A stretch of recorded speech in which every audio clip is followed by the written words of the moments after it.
Allez, bonjour à toutes et à tous, très heureux de vous retrouver. Aujourd'hui, on va s'attaquer à un sujet assez piquant. On va parler d'un truc que j'ai vu circuler pas mal sur Internet, traité souvent de façon assez soit partiale, soit très partielle, raison pour laquelle je fais cette vidéo aujourd'hui, parce qu'il me semble que j'ai la capacité de m'exprimer sur ce sujet, étant donc ici je vais intervenir en tant que gestionnaire de risque, et aussi en tant que personne investie sur ces marchés et qui envisage évidemment donc de faire cette chose-là. C'est-à-dire que ce que je vais vous présenter aujourd'hui n'est ni plus ni moins que le travail que j'ai fait pour ma propre personne de gestion du risque, mesure des différents risques sur la réponse à cette question complexe. Faut-il pas stacker ses Ethers ?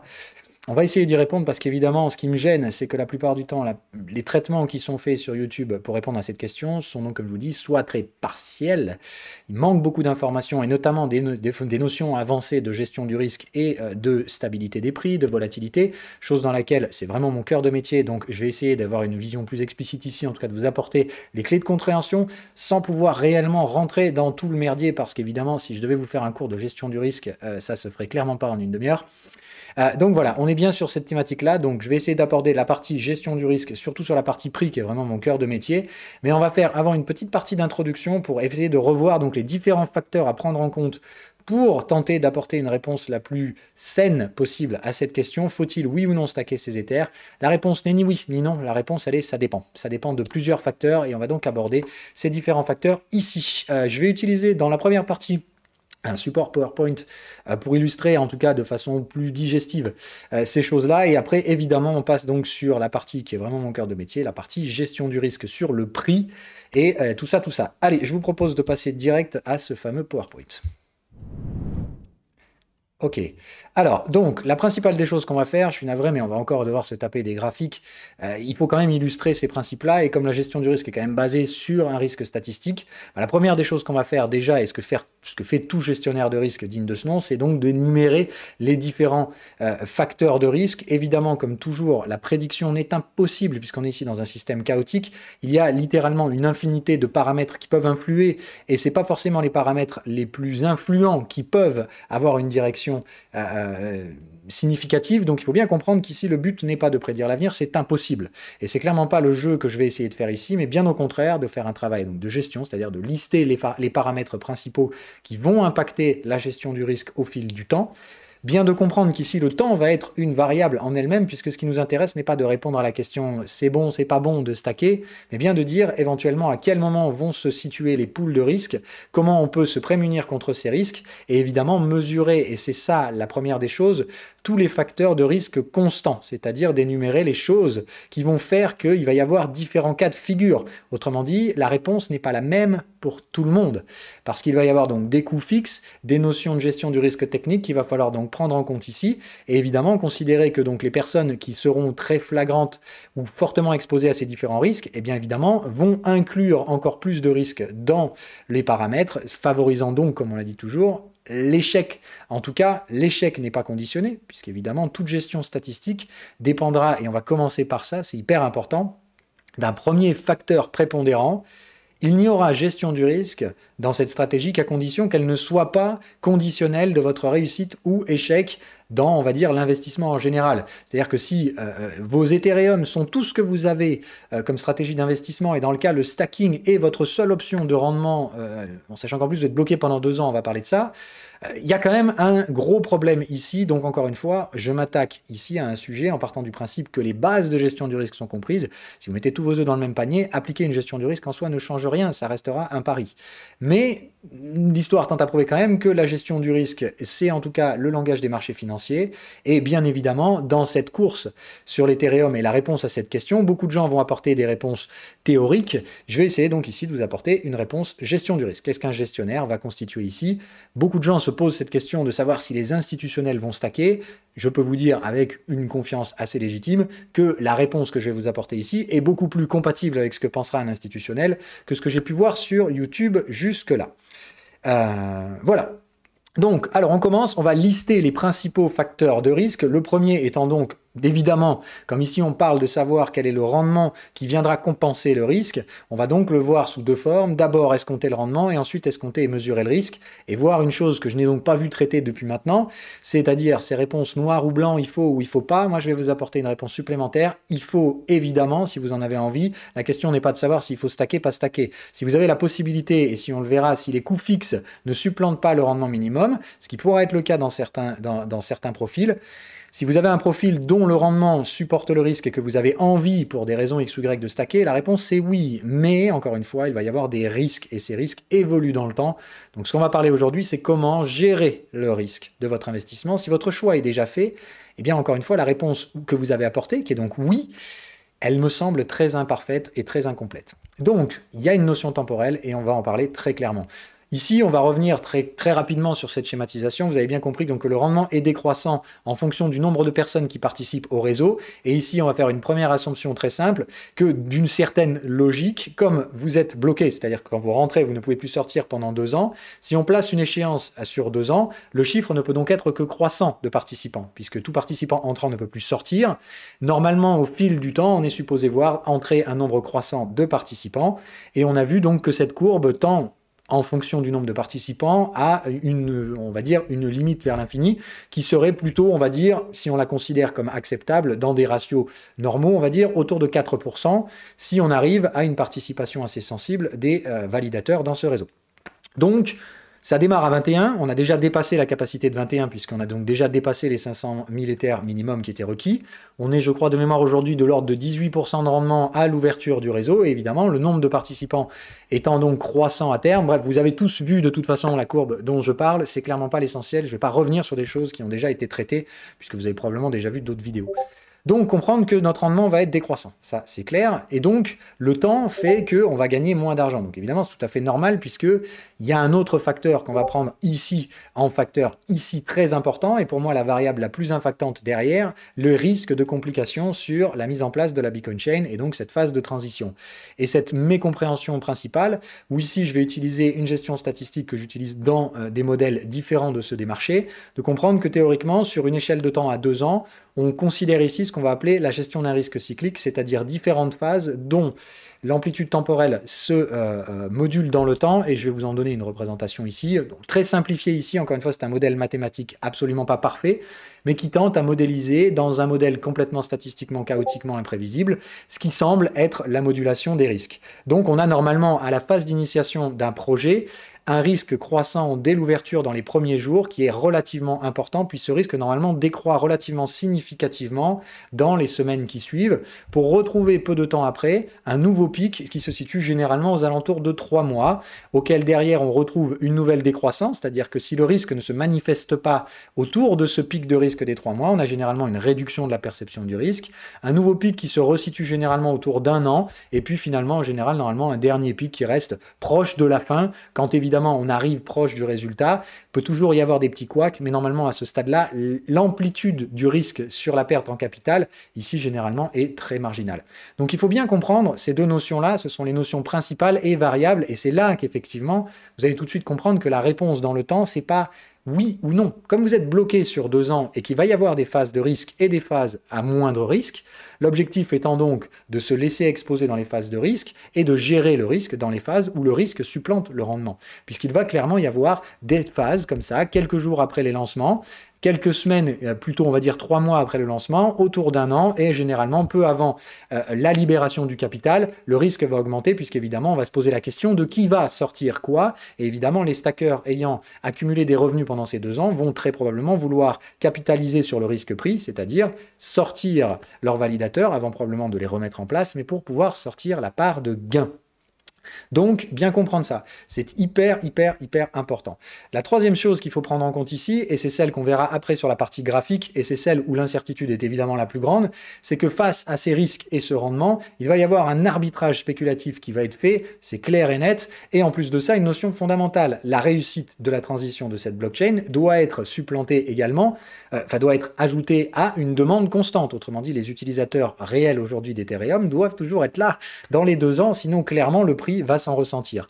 Donc il y a une notion de demande réelle de la blockchain, qui est là aujourd'hui, il y a clairement une utilisation de cette blockchain, mais la phase de transition peut causer énormément de changements à ce niveau-là, soit pour le meilleur, c'est-à-dire que la libération de la blockchain, la baisse des coûts et le fait que ça marche bien va probablement attirer tout un tas d'autres projets beaucoup plus larges qui pourraient créer une croissance formidable pour Ethereum. Ça peut aussi être évidemment le problème inverse si on a un souci, une perte de confiance où tout le monde s'en irait éventuellement chez un concurrent proposant des services similaires et donc là en revanche fonctionnels.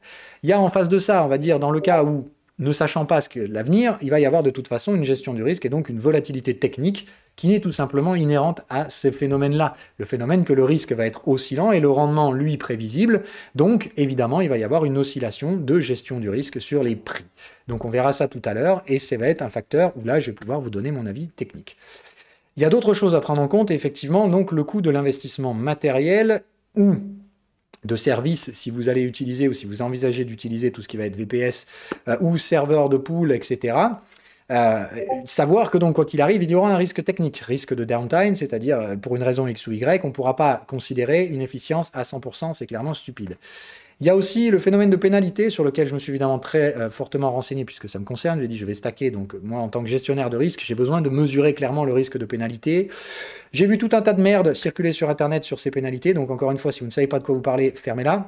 Mais voilà, donc pour m'être renseigné, le risque de pénalité est quand même extrêmement faible, sauf si vous cherchez à nuire à la blockchain, c'est-à-dire si vous cherchez à introduire des blocs corrompus, là clairement vous allez avoir un gros risque de slash, mais hormis ça, le risque lié au downtime et les pénalités donc de non-validation de blocs pendant une période de downtime restent relativement faibles. Clairement, en fait, vous allez juste perdre des gains.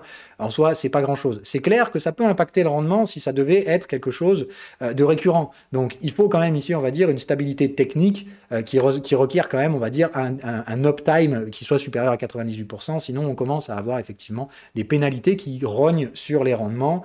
Et le but étant ici de chercher à maximiser le rendement, en tout cas d'en obtenir le plus possible, et de limiter le risque. Voilà, si vous réduisez le rendement, c'est un peu con. Donc bien prendre en compte ce truc-là, le risque de pénalité existe, mais encore une fois, le principal facteur ici, c'est la non-validation de votre nœud, qui peut engendrer donc un non-revenu, voire une très petite pénalité. Mais très clairement, hein, les gens s'imaginent, parce qu'on a vu circuler cette histoire de 16 Ethers, c'est pas avec un downtime que vous allez perdre autant d'Ethers. Hein. Théoriquement, c'est plus de dire, si vous prenez le rendement que vous faites sur une journée, si vous ne validez pas pendant une journée, vous allez perdre l'équivalent de ce rendement. Donc c'est vraiment une compensation, en soi vraiment, c'est plus de dire, vous ne perdrez pas d'Ethers avec un downtime, vous allez juste perdre et faire baisser votre rendement. L'autre variable très classique ici, ça va être la consommation électrique. Elle est relativement prévisible celle-ci et elle est, on va dire, relativement marginale, sauf si vous êtes très faiblement capitalisé. Puisque donc la variable électrique, si vous stackez dans un pool, parce que vous n'avez pas 32 Ethers, eh ben, elle va être comprise dans, dans les frais de service que vous proposera la pool qui le fera. Donc ça, évidemment, dans ce cas-là, on aura un frais fixe. Mais pour ceux qui vont stacker chez eux, la consommation électrique, normalement dans un nœud, c'est-à-dire si vous stackez chez vous, vous avez au moins un nœud, normalement restera ici une variable très peu limitante, bien entendu. Et les autres coûts éventuels, donc comme on l'a dit, les services de pool, de stacking, qui vont donc facturer plus ou moins cher leurs services, et évidemment là, réduire plus ou moins considérablement le rendement. Les chiffres qui circulent sont plutôt de l'ordre de 10 à 20% pour ceux qui vous enculent complet et ceux qui vont faire un service plutôt, on va dire, compétitif en termes de marge de prix. Donc, on va dire 10%, ça semblerait être la moyenne acceptable, 20, c'est l'encul, et on va dire 5, attention évidemment au service. C'est-à-dire que si on rogne sur les coûts, c'est qu'il y a peut-être des raisons à cela, peut-être pas d'assurance de fonds, enfin voilà. Donc, renseignez-vous encore une fois sur ce que vous payez en termes de service, je ne rentrerai pas là-dedans, mais faites votre gestion du risque, bien entendu. Ce qui va être important de comprendre, et c'est donc la conclusion de cette phase préliminaire, c'est que ce qu'on va obtenir ici, c'est un rendement oscillant, enfin une gestion du risque oscillante. Puisque donc quand le risque va dépasser le rendement que vous devez obtenir supposément pour couvrir ce risque, encore une fois, tout risque doit être compensé par un rendement supplémentaire, sinon votre espérance de gain est négative. À mon sens, est-ce que stacker de l'Ethereum produit une espérance de gain positive? Clairement, oui, à la seule condition évidemment que la transition se fasse au bout des 2 ans. Il y aura clairement des phases de risque, ne vous imaginez pas une seule seconde que ça va tout bien se passer, mais je pense que quoi qu'il arrive, si la finalité est un succès, le rendement est sûrement assuré. Par contre, évidemment, Rien n'assure la réussite. Et c'est donc là que la gestion du risque va entrer en compte. Et c'est là où je vais essayer de vous apporter mes compétences techniques, de vous faire comprendre que donc il va falloir faire quelque chose de plus intelligent que de dire mais évidemment qu'on gagne de l'argent donc on y va. Ça va être de dire on gagne de l'argent si ça réussit, il y a un risque d'échec, comment mesurer ce risque et surtout de comprendre qu'il oscille dans le temps. Ce risque parfois est positif, autrement dit, vous prenez plus de risques, votre rendement est supérieur au risque, il vaut clairement s'être investir là-dedans. Le problème auquel on est confronté ici, c'est qu'on ne peut pas rentrer et sortir de son pool. Donc ici, on va ajouter une variable supplémentaire, c'est-à-dire qu'il va falloir mettre en place un arbitrage de ce risque. Autrement dit, comme vous ne pouvez pas vendre vos Ethers, il va falloir utiliser la vente à découvert dans certains coins. Et on verra tout ça sur les graphiques, les différentes zones sur lesquelles, moi, personnellement, je vais déjà attendre de voir un certain ratio de rendement par rapport au niveau de risque sur les différentes clés dont on a parlé, les quelques jours après le lancement, 3 mois et 1 an. Et si le rendement que j'obtiens à ce moment-là n'est pas suffisant, je ne rentrerai pas dans la blockchain. Donc je ne suis pas dedans, dans la validation. Je rentrerai à des moments précis si à ce moment-là, dans le timing clé, qui est donc situé quelques jours après le lancement, quelques mois et au bout d'un an, si au premier, quelques jours après le lancement, j'ai un rendement que j'estime insuffisant, je vais vous donner mon niveau, 15%. Moi, si au bout de 3 jours, le rendement chute en dessous de 15%, je ne rentre pas dans la blockchain en validation. Si c'est au bout de 3 mois, j'estime avoir un rendement supérieur à 10%, si le rendement est inférieur à 10%, je ne rentre pas, c'est clair. Et sinon, j'attendrai 1 an, et dans 1 an, je veux un rendement supérieur à 7,5, on va dire 6. Si ce n'est pas le cas, je ne veux pas rentrer dedans. Normalement, j'estime que les probabilités de rentrer dans la 3e node, au bout d'1 an, sont supérieures à 80%. J'estimerais personnellement ici la probabilité de ne rentrer dans ce cas-là que dans 3 mois, si jamais le rendement n'est pas suffisant au lancement, de 1 sur 2, 50% de probabilité de rentrer là, et très clairement une chance sur 3 ici, puisque pour l'instant, j'attends de voir, donc déjà d'une, il y a toujours des gens qui rentrent aujourd'hui, la blockchain ne s'est toujours pas lancée, j'attendrai de toute façon au moins 48 heures avant de rentrer, et la grande question donc de qui va rentrer au moment de la mise en place, bien entendu. Donc je vais faire tout ça très simplement. Si pour moi, 48 heures ou 72 heures après le lancement, le rendement chute en dessous de 15% parce qu'il y a plus de validateurs, eh bien pour moi j'estime que le risque ne compense pas, le rendement ne compense pas le risque, je ne rentrerai pas avant le timing suivant, c'est-à-dire la variable autour des 3 mois et puis celle d'1 an. Vous comprenez le principe. Une fois rentré, le problème étant que comme on ne peut pas sortir, il va donc falloir gérer ce risque oscillant puisqu'il y a donc des moments où peu de temps avant de rentrer dans ces phases de 3 mois, on va basculer sur une espérance de gain à moyen terme négative. Puisqu'à ce moment-là, le risque va augmenter, puisqu'on va se rapprocher de cette zone des 3 mois. Et donc, normalement, comme le risque augmente, les investisseurs sont supposés se couvrir sur le prix. Donc, il faut bien comprendre que pour moi, la mise en place de la couverture se fera à l'approche de ces différents timings. À partir du moment où je suis rentré, admettons que je rentre dans les 72 prochaines heures, enfin dans les 72 premières heures, il me faudra gérer le risque de la hausse du risque, donc de la baisse potentielle du prix due à des couvertures, à l'approche de cette structure des 3 mois. Je vais donc mettre en place des stratégies de couverture. Stratégie de couverture, ça veut dire quoi? Ça veut dire que si j'ai un nœud, donc 32 Ethers, je vais devoir couvrir mon risque à ce moment-là, selon le risque technique, en fonction de soit je couvre intégralement, c'est-à-dire que je vendrai à découvert 32 Ethers, soit je n'en vendrai qu'une partie. Tout ça dépendra des signaux techniques et on va voir tout ça dans la partie suivante. Mais que vous compreniez le principe. Pour moi, le risque étant oscillant, il est impensable de répondre à la question « est-ce que je dois stacker mes Ethers ?» par une réponse binaire de type « oui » ou « non ». La réponse étant « oui » si vous avez choisi de le faire, mais à quel moment et comment gérer le risque du fait qu'on ne puisse pas sortir. Puisque beaucoup de gens, je les vois brandir le fait de dire « mais on ne peut pas sortir, c'est une horreur ». Mais en fait, ça se gère ce risque-là. Encore une fois, quand vous détenez quelque chose, on est aujourd'hui dans des marchés dont les produits dérivés sur les bitcoins et sur les Ethereum sont très liquides. Autrement dit, vous pouvez sans problème utiliser des stratégies de couverture. Par contre, ces couvertures ont un coût, un frais de financement, et puis évidemment donc le fait qu'il va falloir immobiliser une partie de marge, c'est-à-dire il faudra donc immobiliser une partie de votre capital. Donc encore une fois, on revient sur ce qu'on a dit avant, si tout votre capital est investi en Ethereum, vous n'avez aucune liquidité disponible à côté, clairement il y a une asymétrie ici qui fait que ça ne fonctionnera pas du tout. Donc il faut que vous ayez du capital disponible à côté pour mettre en place ces stratégies de couverture. Maintenant qu'on a vu tout ça, si déjà je ne vous ai pas perdu, c'est bien, mais vous comprenez déjà qu'encore une fois, les réponses que j'ai vues déjà sur Internet, qui tendent évidemment vers une réponse simple de type oui ou non, c'est plus complexe, la réalité, et évidemment, si c'était aussi simple, ça se saurait. Donc un bon investissement, c'est une bonne gestion du risque. La gestion du risque, on l'a vu, elle est oscillante, donc la réponse binaire n'a rien à faire ici. Ce qu'on va discuter maintenant, c'est comment gérer ce risque sur la variable que vous pouvez contrôler, le prix, puisque donc, comme vous allez bloquer vos Ethers, la seule option que vous avez de moduler ce risque dans le temps, c'est d'optimiser avec une vente à découvert et je vais vous proposer différents timings, différentes zones de prix. En tout cas, je vais vous exposer mon plan personnel de gestion de tout ça. Allez, c'est parti, on passe sur du graphique. Ok, en référence devant vous, donc le graphique Ethereum, on va mettre en place ici les différentes perspectives techniques. Comme encore une fois ici, il s'agit de perspectives de marché, absolument pas, je ne vais pas sortir la boule de cristal pour dire je sais ce qui va se passer, ce qui serait complètement stupide. Mais ce qu'on va faire en revanche, c'est énumérer des plans qu'il faudra donc réajuster en cours de route.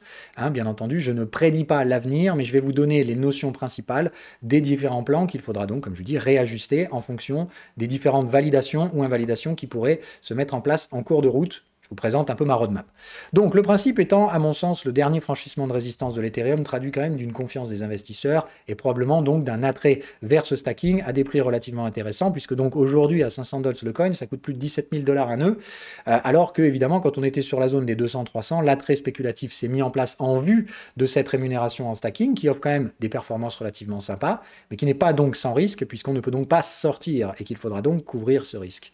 Donc si vous vous imaginez d'ores et déjà que depuis le franchissement de cette résistance s'éboule, comme je le vois partout, et c'est un peu n'importe quoi, c'est encore une fois la bien grosse méconnaissance de certains, de mettre un chart logarithmique et de se dire « Ah ouais, mais regarde comment ça s'est passé la dernière fois, copier-coller, to the moon, et on va sur des prix très attractifs. » Non.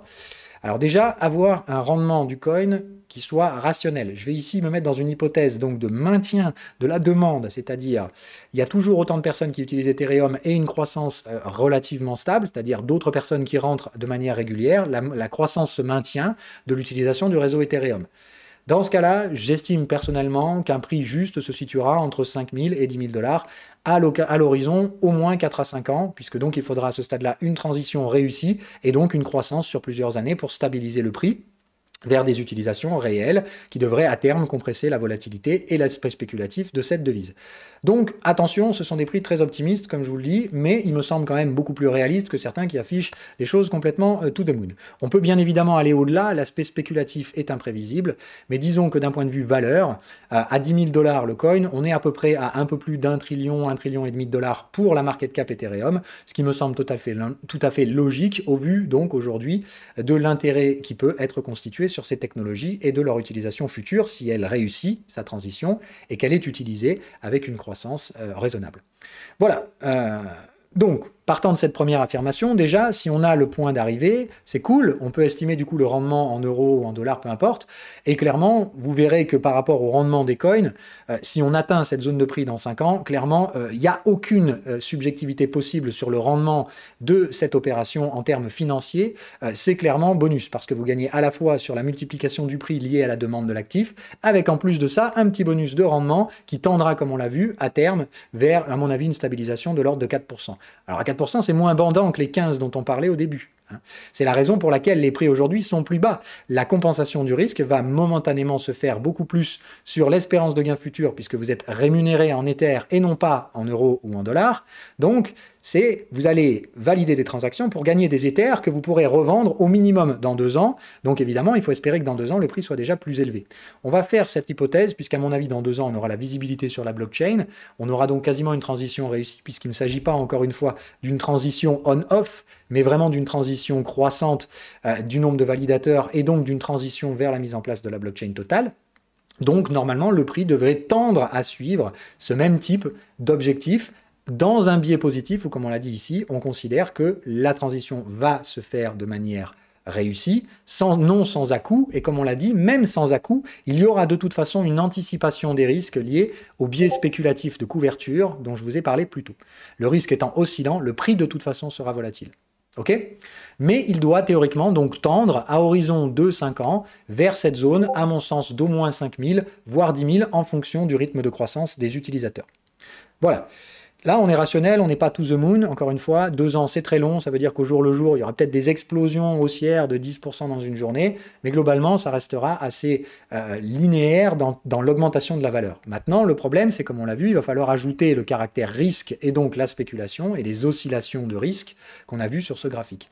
Avec donc, ici, comme je vous le dis, une généralisation statistique du risque sur des projets en transition, avec un premier risque au lancement dans les premiers jours qui suivent le lancement, dans les 3 à 5 jours qui suivent, puis un pic généralement de risque autour des 3 mois, puis 1 an.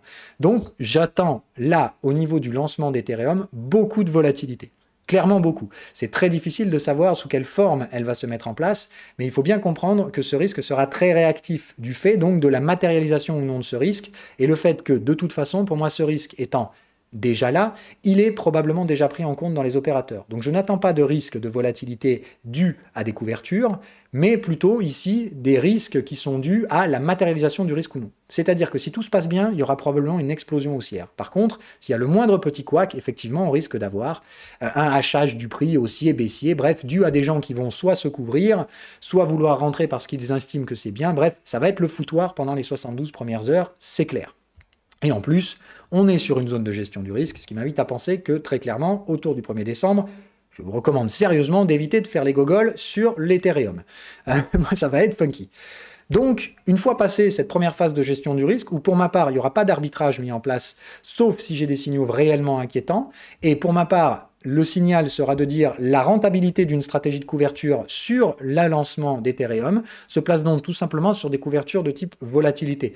Autrement dit, à ce stade-là, ce que je vais faire, c'est tout simplement identifier des zones de gestion du risque volatile. La prochaine zone pour moi, c'est la grosse résistance des 828, c'est-à-dire que si on vient la tester avant ou au lancement du 1er décembre, je mettrai probablement en place des couvertures partielles. Je n'ai pas dit revendre l'équivalent de 32 Ethers, mais probablement des couvertures partielles dont le montant dépendra essentiellement de la nature des signaux qui pourront venir là-bas. Si on vient toucher ces zones-là.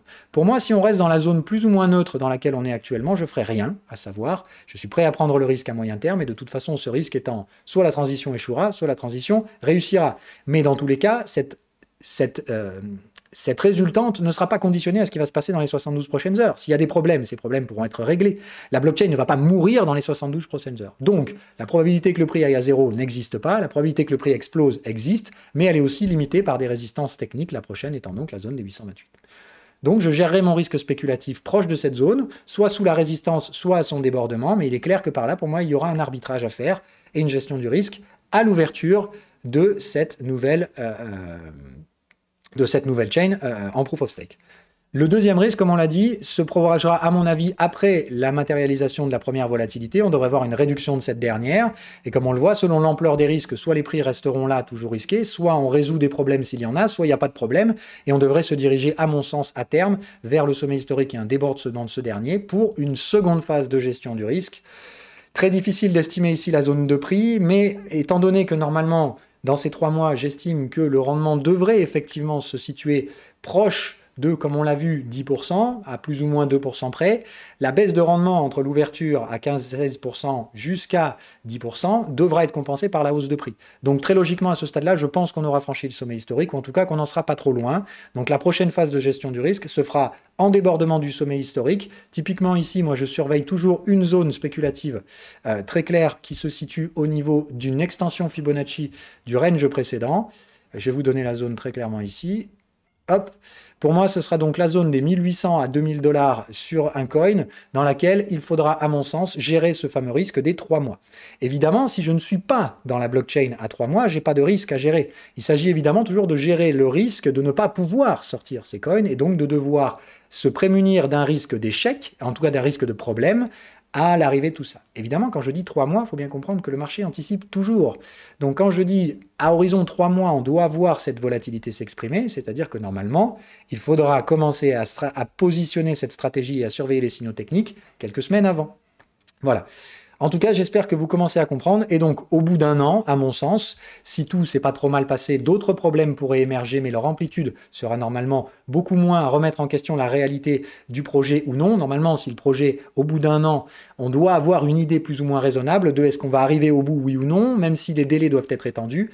Mais il y aura normalement une dernière crispation qui pourra se mettre en place, une hésitation sur la capacité ou non de réaliser ce projet, ou en tout cas d'étendre sa durée de transition due à des problèmes techniques. À ce moment-là, au bout d'un an, normalement, surviendra une nouvelle phase de risque. D'ici là, comme je vous le dis, soit on aura eu des problèmes avant et il faudra réajuster le scénario, mais dans l'hypothèse où tout se passe bien et simplement ces phases de risque se manifestent uniquement sur les prix sous forme de volatilité, qu'on doit donc couvrir par de la couverture au cas où le risque se manifeste, eh bien normalement, il me semble qu'à ce stade-là, on devrait être sur des zones ici plutôt de l'ordre de 2500 à 3000 $. d'ici à peu près un an, si tout s'est bien passé d'ici là. Mais encore une fois, autour de cette période d'un an, un nouveau risque spéculatif devrait émerger, avec donc très probablement une gestion du risque ici.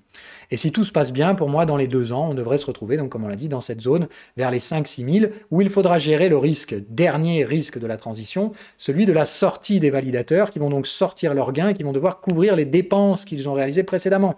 À savoir, comme vous allez capitaliser en Ether et que vous avez eu des dépenses fixes, l'électricité, le matériel ou le pool de stacking et son coût de service, vous allez donc devoir amortir ces coûts avec du capital personnel puisque vous ne pourrez pas percevoir vos gains avant 2 ans. Autrement dit, vous allez capitaliser pendant 2 ans et vous n'obtiendrez le résultat que dans 2 ans. Donc il y a plein de gens à ce moment-là, pour des raisons diverses et variées, qui vont effectivement vendre au moins leurs bénéfices ou une partie de ces derniers, voire quasi la totalité. Autrement dit, il risque d'y avoir une demande vendeuse assez significative autour de ces 2 ans, et bien évidemment, le marché n'attendra pas 2 ans pour faire baisser les prix.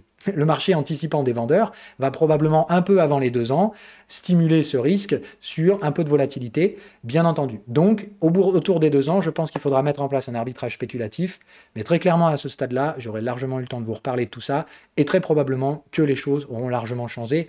Tout comme dans une partie d'échecs, on ne cherche pas à prévoir 20 coups en avance. Ici, ce serait stupide de parler de ce risque aujourd'hui, on aura largement le loisir de le refaire. Sur ce, je vais donc passer à une conclusion. Ok, donc bien comprendre ici que les notions que j'ai voulu développer sont évidemment bien plus complexes que la façon dont j'ai vu ces marchés traités sur Internet. Donc j'ai essayé d'apporter ma pierre à l'édifice en passant un peu de temps sur l'introduction, mais encore une fois, je l'ai fait de manière vraiment très partielle parce que je pense qu'elle a été beaucoup mieux traitée dans certaines autres vidéos. Et ça, évidemment, cet aspect-là a été très bien traité dans la plupart des gens qui l'ont fait. Donc je vous invite évidemment à, si vous voulez un petit peu plus d'informations sur ces trucs-là, les différents risques techniques, à regarder ces différentes vidéos-là. Je souhaitais simplement apporter ma pierre à l'édifice par rapport aux réponses qui me semblaient très partielles de ces différentes personnes, qui donc ne prennent en compte que les différents risques techniques et non pas le risque spéculatif, tout en souvent pour la plupart ignorant que le risque de ne pas pouvoir sortir est très simplement couvrable par des produits dérivés et que évidemment les professionnels vont mettre en place ces stratégies de couverture. C'est une littérale évidence. Voilà, donc je pense qu'au contraire, si vous aussi voulez avoir une gestion du risque bien gérée sur votre investissement de stacking en Ethereum, est-ce que son rendement est là? Eh bien évidemment, c'est conditionné à la fois à la réussite ou à l'échec de ce truc-là, puisque votre rendement est bloqué pendant 2 ans. C'est clairement un pari. Donc, ne pariez pas une somme conséquente et ne pariez pas une portion de votre capital qui sera supérieure, on va dire, à 10%, sinon c'est plus du pari. Si vous avez 60% de votre capital en Ethereum et qu'il est bloqué pendant 2 ans, c'est une bêtise folle furieuse et d'un danger pour votre capital. Donc, encore une fois, la gestion du risque doit être allouée à une portion de votre capital, étant donné qu'ici, le risque, c'est clairement, si ça échoue, ça ne vaudra plus rien dans 2 ans, Ethereum. Hein. Voilà.